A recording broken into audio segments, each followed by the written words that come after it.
എപ്പിസോഡിന്റെ opening സീനില് ഇപ്പൊ കുട്ടപ്പനെ കാണിക്കുന്നു. അങ്ങോട്ട് ആരോ വരുന്നുണ്ട്. അതാരാണ് നോക്കിയ അൻപു ബ്ലാക്ക് ഓപ്സിലെ ഒന്ന് രണ്ട് സീനിയർ സ്റ്റാഫ്സ്.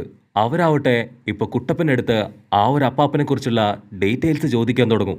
അതിന് കുട്ടപ്പൻ എനിക്കൊന്നും തന്നെ ഇപ്പൊ കറക്റ്റായിട്ട് ഓർത്തെടുക്കാൻ കഴിയുന്നില്ല, ഞാനെല്ലാം മറന്നുപോയെന്ന് പറയുമ്പോൾ അവരാവട്ടെ ഒരു പ്രത്യേകതരം ജിപ്സ് ഉപയോഗിച്ചുകൊണ്ട് കുട്ടപ്പന്റെ സബ് കോൺഷ്യസ് മൈൻഡിലുള്ള അപ്പാപ്പനെ കുറിച്ചുള്ള എല്ലാ കാര്യങ്ങളും അവർ പതിയെ പതിയെ ചോദിച്ച് മനസ്സിലാക്കാൻ തുടങ്ങും. അവിടുന്ന് അങ്ങനെ ബ്ലാക്ക് ഔട്ട് ചെയ്ത് ഇപ്പൊ കുട്ടപ്പൻ ആദ്യമായിട്ട് ആ ഒരു അപ്പാപ്പനെ കണ്ടുമുട്ടിയത് ഇപ്പൊ ഒന്നൊന്നായിട്ട് കാണിക്കുകയാണ്. കുട്ടപ്പൻ റെസ്റ്റോറൻറ്റിലേക്ക് പോകുന്ന വഴിക്കാണ് ആദ്യം ആ ഒരു അപ്പാപ്പനെ മീറ്റ് ചെയ്യുക. അപ്പ അവന്റെ തൊട്ടടുത്തായിട്ട് ഇപ്പൊ ആ ഒരു കാർപ്പൻറ്റർ അപ്പൂപ്പനെ കണ്ട് ആളോട് നിങ്ങൾ ആരാണ്, എവിടുന്ന് വരുന്നു, എന്ത് ചെയ്യുന്നു എന്നൊക്കെ ഒരുപാട് ചോദ്യങ്ങൾ ഇപ്പൊ ചോദിക്കാൻ തുടങ്ങും. അതിനാള് ഞാനൊരു ഫ്രീലാൻസർ കാർപ്പൻറ്റർ ആണ്, ഇവിടെ വർക്കിന് വന്നാണെന്ന് പറയും. അങ്ങനെ രണ്ടുപേരും ഇപ്പൊ റെസ്റ്റോറൻറ്റിൽ കയറി നൂഡിൽസ് ഒക്കെ ആവേശത്തോടെ കഴിക്കാൻ തുടങ്ങും. കുട്ടപ്പനാവട്ടെ ഒറ്റയടിക്ക് 2 പ്ലേറ്റ് നൂഡിൽസ് കഴിച്ച് പൈസ ഇല്ലാതെ പാവ അപ്പാപ്പന്റെ നൂഡിൽസിനെ നോക്കിയിരിക്കും. അത് കണ്ട് അപ്പാപ്പൻ പറയും, നിനക്ക് നൂഡിൽസ് ഒരുപാട് ഇഷ്ടമാണല്ലേ, എന്നാ ഇതൂടെ കഴിച്ചു എന്ന് പറഞ്ഞ് അപ്പാപ്പന്റെ നൂഡിൽസ് ഇപ്പൊ കുട്ടപ്പന് കൊടുക്കും. അത് കേൾക്കേണ്ട താമസം നമ്മുടെ ആളാവട്ടെ അത് മുഴുവൻ തന്നെ മുടാക്കെന്ന് അടിക്കും.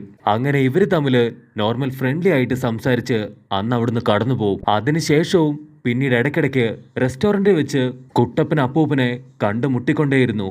ഇവിടെ കുട്ടപ്പൻ അവന്റെ ഫ്ലാഷ് ബാക്ക് പറയുമ്പോൾ ഇവിടെ നെജി ആവട്ടെ അപ്പൂപ്പൻ വർക്ക് ചെയ്ത എല്ലാ ബിൽഡിങ്ങും ചെക്ക് ചെയ്ത് അവിടെ എന്തെങ്കിലും ട്രാപ്പ് ഉണ്ടോ പ്രശ്നമുണ്ടോ എന്നൊക്കെ ചെക്ക് ചെയ്തുകൊണ്ടിരിക്കുകയാണ്. അവൻ പറയും ഇവിടെ യാതൊരു പ്രശ്നമുള്ളതായിട്ടും എനിക്ക് കാണാൻ കഴിയുന്നില്ല. അതേ സമയത്ത് ടൺടണും ഹിനട്ടയ്ക്കും പ്രത്യേകിച്ചൊന്നും തന്നെ കണ്ടുപിടിക്കാൻ സാധിക്കില്ല. ഷിനോയും ഒരുപാട് നേരം അന്വേഷിക്കുമെങ്കിലും അവർക്കും അബ്നോർമലായിട്ട് ഒന്നും തന്നെ കണ്ടെത്താൻ കഴിയില്ല. ഇവിടെ ഈനോയും സാക്കുറയും മരിച്ചുപോയ അപ്പൂപ്പന്റെ ബോഡി ഇൻസ്പെക്ഷൻ ചെയ്യാനായിട്ട് ഹോസ്പിറ്റലിലേക്ക് വരും. അപ്പൊ അവര് പറയും ഇദ്ദേഹത്തിന്റെ ബോഡി അതാകമാനം ഇപ്പൊ ചിന്ന ഭിന്നമായിട്ടാണുള്ളത്. ഇത് മുഴുവൻ തുന്നിക്കെട്ടി ഒന്ന് ചേർക്കണമെങ്കിൽ കുറച്ച് സമയം പിടിക്കും, നിങ്ങൾ അതുവരെ പുറത്ത് വെയിറ്റ് ചെയ്യാൻ പറയുമ്പോൾ ഈനോയ്ക്കാണെങ്കിൽ ഇപ്പൊ ഛർദ്ദിക്കാൻ വന്ന് അവൾ ആദ്യം തന്നെ പുറത്തേക്ക് ഓടും. പക്ഷെ സാക്കുറ അവളിപ്പോ ഒരു മെഡിക്കൽ നിഞ്ചയാണ്, അതുകൊണ്ട് തന്നെ അവൾ പറയും കുഴപ്പമില്ല, ഞാൻ അകത്ത് നിന്നോളാം. ഈനോ പുറത്തു വന്ന് ഇപ്പൊ സാക്കുറയെ നല്ല രീതിയിൽ പ്രശംസിക്കും, കാരണം അവൾക്കിപ്പോ ഭയങ്കര ധൈര്യമാണ്. അങ്ങനെ ഇവിടെ സർജറി മുന്നേറുമ്പോ നമ്മുടെ കുട്ടപ്പനാവട്ടെ അവൻ പരിചയപ്പെട്ടതും അപ്പാപ്പനുമായിട്ട് സംസാരിച്ച കാര്യങ്ങളും ഇപ്പൊ വീണ്ടും വീണ്ടും ഒന്നൊന്നായിട്ട് പറഞ്ഞു കൊണ്ടേയിരിക്കുകയാണ്. അപ്പൊ കുട്ടപ്പൻ ഇപ്പൊ ഒരു പ്രധാനപ്പെട്ട കാര്യം പറയും, അവൻ എനിക്ക് അവന്റെ പേരക്കുട്ടിയുടെ ഫോട്ടോ കാണിച്ചു തന്നിരുന്നു. ഏകദേശം എൻ്റെ അതേ പ്രായം തന്നെയാണ് ആളുടെ പേരക്കുട്ടിക്കും. അപ്പൂപ്പൻ എപ്പോഴും കൊച്ചുമോനുമായിട്ട് ട്രഷർ ഹണ്ട് കളിച്ചുകൊണ്ടേയിരുന്നിരുന്നു. അന്നും എപ്പോഴത്തേതും പോലെ അദ്ദേഹത്തിന്റെ ബാക്കി നൂഡിൽസ് ഞാൻ തന്നെയാണ് കുടിച്ചു തീർത്തത്. അപ്പോഴാണ് അദ്ദേഹത്തിന്റെ കയ്യില് വലിയൊരു മുറിപ്പാട് ഞാൻ കണ്ടത്. ഞാനത് എന്താണെന്ന് ചോദിച്ചപ്പോ പണ്ടെപ്പോഴോ പണിയെടുത്തപ്പോ കയ്യിൽ കത്തി കൊണ്ട് മുറിഞ്ഞതാണെന്നാണ് അദ്ദേഹം മറുപടി നൽകിയത്. അത് കേട്ട് അൻപു ബ്ലാക്ക് ഓപ്സ് ഞെട്ടും. അവരാലോചിച്ച് നോക്കും, ആ ഒരു അപ്പാപ്പന് സ്വന്തമോ ബന്ധുവോ അങ്ങനെ ആരും തന്നെ ഇല്ല. ഇനിയും കുട്ടപ്പനെ ക്വസ്റ്റ്യൻ ചെയ്തിട്ട് യാതൊരു കാര്യവുമില്ല, കാരണം ആ ഒരു അപ്പാപ്പൻ നമ്മുടെ കുഞ്ഞൻ നറൂട്ടോയുടെ അടുത്ത് ഒരിക്കലും അത്രയും വലിയ സീക്രട്സ് ഒന്നും തന്നെ റിവീൽ ചെയ്യില്ല.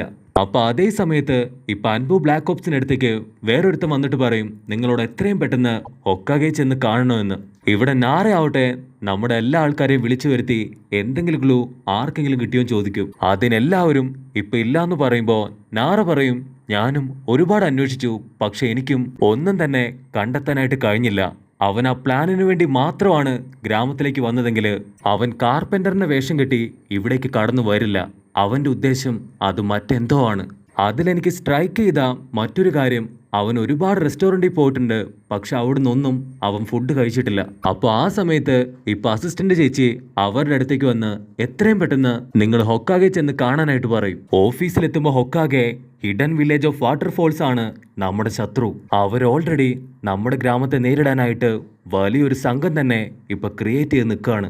അവരൊരു വലിയ ഗ്രൂപ്പ് തന്നെ ക്രിയേറ്റ് ചെയ്ത് ഒരു രാജ്യത്തെ അറ്റാക്ക് ചെയ്യാനുള്ള അത്രയും ശക്തി ആർജിച്ചിരിക്കുകയാണ്. ആ ഒരു അപ്പാപ്പൻ അയാൾ ലാസ്റ്റായിട്ട് താമസിച്ചതും അതേ വില്ലേജിൽ തന്നെയാണ്.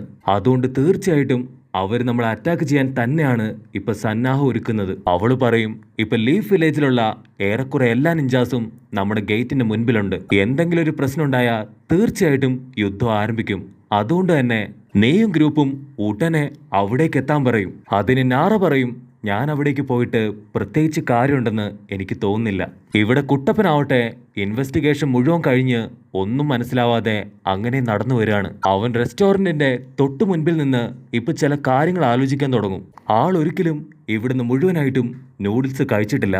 ഇനി ആൾക്ക് ഇവിടുത്തെ നൂഡിൽസ് ഇഷ്ടപ്പെടാത്തോണ്ടായിരിക്കുമോ എപ്പോഴും എനിക്ക് കഴിക്കാൻ തന്നത്. ഇവിടെ നാറ ഹൊക്കാഗെയോട് പറയും, ഞാൻ അവിടെ പോയിട്ട് യാതൊരു പ്രയോജനവും ഇല്ല. കാരണം ആ ഒരു അപ്പാപ്പൻ ചെയ്ത കാര്യങ്ങളെല്ലാം തന്നെ ഞാൻ ഇൻവെസ്റ്റിഗേറ്റ് ചെയ്തപ്പോൾ വളരെ ഞെട്ടിക്കുന്ന കാര്യങ്ങളാണ് എനിക്ക് തിരിച്ചറിയാൻ കഴിഞ്ഞത്.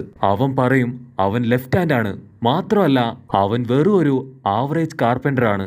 ആരുടെയും കൂടെ ഒത്തുപോകാത്ത ഒരു പ്രത്യേക സ്വഭാവം. എല്ലാവരും മീറ്റിംഗ് കൂടിയാൽ പോലും അതിൽ അവനെ കാണാനുണ്ടാവില്ല. ആ കാര്യം മറ്റുള്ളവരറിയാ 2-3 ദിവസം കഴിഞ്ഞ് മാത്രമായിരിക്കും. ഇത്രയും പവറുള്ള ഈ ഒരു പവർഫുൾ നിഞ്ച അപ്പൂപ്പനെ എങ്ങനെ ബ്ലാക്ക് ഓപ്സിന് പിടികിട്ടി? അവന് സ്വന്തമായിട്ട് രക്ഷപ്പെടാൻ ഒരുപാട് വഴികൾ ഉണ്ടായിട്ടും അവൻ എന്തുകൊണ്ട് അൻബു ബ്ലാക്ക് ഓപ്സിന് പിടികൊടുത്തു? അവൻ്റെ ഏറ്റവും വലിയ കഴിവ് ഒരുപാട് ട്രാപ്പുകൾ ക്രിയേറ്റ് ചെയ്യുക എന്നതാണ്. എന്നെ ഏറ്റവും കൂടുതൽ അത്ഭുതപ്പെടുത്തിയത് ഒരു ട്രാപ്പ് പോലും ക്രിയേറ്റ് ചെയ്യാതെ ബോംബ് പൊട്ടിച്ച് അവൻ സ്വന്തം മരിച്ചതിലാണ്. അവൻ സ്വന്തം സൂയിസൈഡ് ചെയ്തതാണ്. അവൻ എല്ലാവരുടെയും ഫോക്കസ് അവനിലേക്ക് കൊണ്ടുവന്ന് നമ്മുടെ നിഞ്ചാസിനെ എല്ലാം തന്നെ ഇപ്പൊ ഗ്രാമത്തിന്റെ വെളിയിലെത്തിച്ചു. അതുകൊണ്ട് എളുപ്പത്തില് ഇപ്പൊ വാട്ടർഫോൾസ് ഗ്രാമത്തിന് നമ്മുടെ ഗ്രാമത്തെ അറ്റാക്ക് ചെയ്യാനായിട്ട് സാധിക്കും. അപ്പൊ ഹൊക്കാഗെ ആന്റിക്ക് ഇപ്പൊ ഏകദേശം കാര്യം പിടികിട്ടി. അവൾ എല്ലാവരോടായിട്ട് പറയും, ഉറപ്പായിട്ടും നിങ്ങളുടെ എല്ലാവരുടെയും ഒരു ശ്രദ്ധ ആ ഒരു വാട്ടർഫോൾസ് ഗ്രാമത്തിന് നേരെ ഉണ്ടാവണം. അത് കഴിഞ്ഞ് കൂടുതൽ അന്വേഷിക്കാനായിട്ട് ഇപ്പൊ ഹൊക്കാഗെ നാറയെ ചുമതലപ്പെടുത്തി ഇപ്പൊ പുറത്തേക്ക് അയക്കും.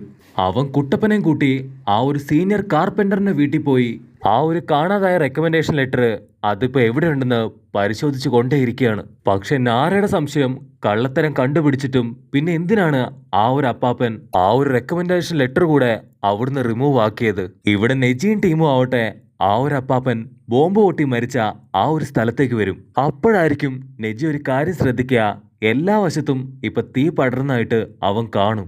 അവൻ പറയും, ബോംബ് പൊട്ടിയ ഒരിക്കലും ഇങ്ങനെ എല്ലാ വശത്തും തീ പടരില്ല. മാത്രമല്ല അപ്പാപ്പൻ പേപ്പർ ബോംബ് പൊട്ടി മരിക്കുമ്പോൾ എല്ലാവരും ദൂരേക്ക് ഓടി മാറിയിരുന്നു. അവര് മുൻപോട്ട് നടന്ന് ഒരുപാട് മരങ്ങളിൽ നോക്കുമ്പോഴായിരിക്കും അതെല്ലാം തന്നെ കത്തിക്കരിഞ്ഞ് നിൽക്കുന്നതായിട്ട് കാണാം. അപ്പൊ നെജിക്ക് മനസ്സിലാവും തീർച്ചയായിട്ടും അവൻ ഈ മരത്തിലെല്ലാം തന്നെ പേപ്പർ ബോംബ് സെറ്റ് ചെയ്തിരുന്നു. അങ്ങനെയാണെങ്കിൽ തീർച്ചയായിട്ടും അവൻ മറ്റെന്തോ ട്രാപ്പ് കൂടെ ഇവിടെ ഫിക്സ് ചെയ്യാൻ ശ്രമിച്ചിട്ടുണ്ട്. കട്ട് ചെയ്ത ഇപ്പൊ ഈനോയും സാക്കുറയും ഹിനട്ടയാവട്ടെ തുന്നിക്കെട്ടിയ നമ്മുടെ കാർപ്പൻ്ററിന്റെ ബോഡി കാണാൻ ഉള്ളിലേക്ക് കയറി ചെല്ലും. അവന്റെ വിരൽ കാണുമ്പോൾ തന്നെ ഇപ്പൊ ഈനോയ്ക്ക് എന്തോ ഒരു സംശയം തോന്നും. കാരണം അവന്റെ കൈക്ക് യാതൊരു ഡാമേജും ഇല്ലാതെ അത് വളരെ ക്ലീൻ ആൻഡ് നീറ്റ് ആയിട്ടാണ് ഇരിക്കുന്നത്. ആ വിരല് അവൾ ഇമാജിൻ ചെയ്യാണ് തീർച്ചയായിട്ടും ഒരു കാർപ്പൻ്ററിന്റെ കൈ ആണെങ്കിൽ അത് ഒരുപാട് ഡാമേജ് ആയിരിക്കും. പക്ഷെ ഇതിന് യാതൊരു കുഴപ്പമില്ല. അവൾ വിൽക്കുന്ന ഓരോ വീട്ടിലെ ഓരോ ആൾക്കാരുടെയും കൈ കാണുമ്പോൾ തന്നെ അവൾക്ക് മനസ്സിലായിരുന്നു അവരുടെ പ്രൊഫഷൻ അതെന്താണെന്ന്. ഇരട്ട അവളുടെ കണ്ണു വെച്ച് അത് പരിശോധിക്കുമ്പോൾ തന്നെ അവൾക്ക് മനസ്സിലാവും ഇതിൽ യാതൊരു ചക്ര പവറും പോയിന്റ്സും ഒന്നും തന്നെ ഇല്ല. മാത്രമല്ല ബോഡി പോസ്റ്റ്മോർട്ടം ചെയ്ത മെഡിക്കൽ ടീമും പറഞ്ഞു ഇതൊരു നിഞ്ചയുടെ ബോഡി അല്ല. കട്ട് ചെയ്ത ഇപ്പൊ ബോർഡറിൽ മൈഗയും ടീംസും ആവട്ടെ ഫൈറ്റ് ചെയ്യാൻ റെഡി ആയിട്ട് നിൽക്കുകയാണ്. അപ്പോൾ ഒരു ദൂതൻ അവിടേക്ക് വന്ന് പറയും വാട്ടർഫോൾസിലെ മിലിറ്ററി ടീംസ് എല്ലാം തന്നെ അവർ ഫൈറ്റ് ചെയ്യാൻ റെഡി ആയിട്ട് ഇങ്ങോട്ട് പാഞ്ഞെടുത്തോണ്ടിരിക്കുകയാണ്. മൈഗൈ ഷോക്കായിട്ട് അപ്പം നമ്മുടെ ടീംസ് അവരെവിടെയും ചോദിക്കുമ്പോൾ അവരെല്ലാവരും ഇപ്പൊ ഒന്നൊന്നായിട്ട് അറേഞ്ച്ഡ് ആയിട്ട് നിൽക്കുന്നതേ ഉള്ളൂ. പക്ഷെ ഇതുവരെ അവർ ഫൈറ്റ് ചെയ്യാൻ റെഡി ആയിട്ടില്ല. അതിന് മൈഗൈ നിലവിളിച്ചു പറയും ആ ഒരു റിവർ അത് ക്രോസ് ചെയ്ത് അവരെത്തിക്കഴിഞ്ഞാൽ അത് വലിയ പ്രശ്നമാണ്. അതുകൊണ്ട് എത്രയും പെട്ടെന്ന് നമ്മുടെ ആൾക്കാരോട് റെഡി ആവാൻ പറയാനായിട്ട് ഇപ്പൊ മൈഗൈ ആവട്ടെ അവർക്ക് നിർദ്ദേശം കൊടുക്കും. അപ്പൊ അതേ സമയത്ത് ലോങ് ഷോട്ടിന്ന് ഒരു പക്ഷി അങ്ങനെ പറന്ന് ഇപ്പൊ ലീഫ് വില്ലേജിലേക്ക് എൻ്റർ ആവും. ഇവിടെ കുട്ടപ്പനും ടീംസും ആവട്ടെ ആ ഒരു ബുക്സ് എല്ലാം തന്നെ പരിശോധിച്ചു കൊണ്ടേയിരിക്കുകയാണ്. അപ്പൊ ലാസ്റ്റ് ആയിട്ട് അക്കാദമിക്ക് ഒരു റീസ്റ്റോറേഷൻ വർക്ക് നടന്നിട്ടുണ്ട്. അതിന്റെ പ്ലാൻ മാത്രം ഇപ്പൊ ആ ബുക്കിൽ ഉണ്ടാവില്ല. അതെവിടെയെന്ന് നെജി ചോദിക്കുമ്പോൾ ചീഫ് ആവട്ടെ ഇപ്പൊ ആകെ കൺഫ്യൂഷനായിട്ട് ആ ബുക്ക് അങ്ങോട്ടും ഇങ്ങോട്ടും മറിക്കാൻ തുടങ്ങും. അപ്പൊ മുൻപ് കണ്ട ആ ഒരു പക്ഷി അവരുടെ വീടിന്റെ പുറത്തായിട്ട് വന്ന് ഒച്ച വെക്കാൻ തുടങ്ങും. നമ്മുടെ ആൾക്കാർ പുറത്തേക്ക് ഇറങ്ങുമ്പോൾ ആ ഒരു പക്ഷിയുടെ കാലില് ഒരുപാട് സ്ക്രോളുകൾ കെട്ടിവെച്ചതായിട്ട് കാണാൻ കഴിയും. പക്ഷി ഒട്ടനെ അത് മുഴുവൻ താഴേക്കിട്ട് അങ്ങനെ തന്നെ തിരികെ പറന്നു പോവും. ഇവിടെ മൈഗയും ടീമും ബോർഡറിൽ ഫൈറ്റ് ചെയ്യാൻ റെഡി ആയിട്ട് നിൽക്കുമ്പോൾ ആ ഒരു ദൂതൻ അവൻ ഓടി വന്ന് പറയും ബോസ് അവരിത്ര നേരവും ആ ഒരു തോടിന്റെ തൊട്ടടുത്തുണ്ടായിരുന്നു. പക്ഷെ ഇപ്പൊ അവര് പുറകോട്ട് തിരിഞ്ഞു പോവാണ്. എന്താ സംഭവിക്കണേന്ന് അറിയില്ല എന്ന് പറയുമ്പോ ഇവിടെ കുട്ടപ്പനും ടീംസും ആവട്ടെ ആ ഒരു സ്ക്രോളുകൾ എടുത്ത് ഇപ്പൊ വായിക്കാൻ തുടങ്ങും. ആ സ്ക്രോള് വായിച്ച് അവരെല്ലാവരും ഷോക്കാവും. കാരണം അതാണ് ലീഫ് വില്ലേജിൽ നിന്ന് കാണാതെ പോയ പ്ലാനുകള്. പ്ലാൻ എല്ലാം തന്നെ കോഡ്സ് ഉപയോഗിച്ചാണ് രേഖപ്പെടുത്തിയത്. അതുകൊണ്ട് തന്നെ അത് ഡീകോഡ് ചെയ്യാൻ വളരെ ബുദ്ധിമുട്ടാണ്. അപ്പൊ ആ ഒരു പക്ഷി ഇപ്പൊ വീണ്ടും വീണ്ടും ഒരുപാട് പ്ലാൻസ് ഗ്രാമത്തിലേക്ക് കൊണ്ട് ഇട്ടുകൊണ്ടേയിരിക്കും. എന്തുകൊണ്ടായിരിക്കും ഗന്നു അടിച്ചു മാറ്റിയ ആ പ്ലാൻസ് എല്ലാം തന്നെ ഇതിപ്പോ തിരിച്ചു കൊണ്ട് ഇടുന്നതെന്ന്, ഇത് തിരിച്ചു കൊണ്ടുവരുന്നതെന്ന് ചിന്തിച്ച് നമ്മുടെ ആൾക്കാർ മേലേക്ക് നോക്കി നിൽക്കുന്നതോടു കൂടെ ഈ ഒരു എപ്പിസോഡും അവസാനിക്കുന്നു.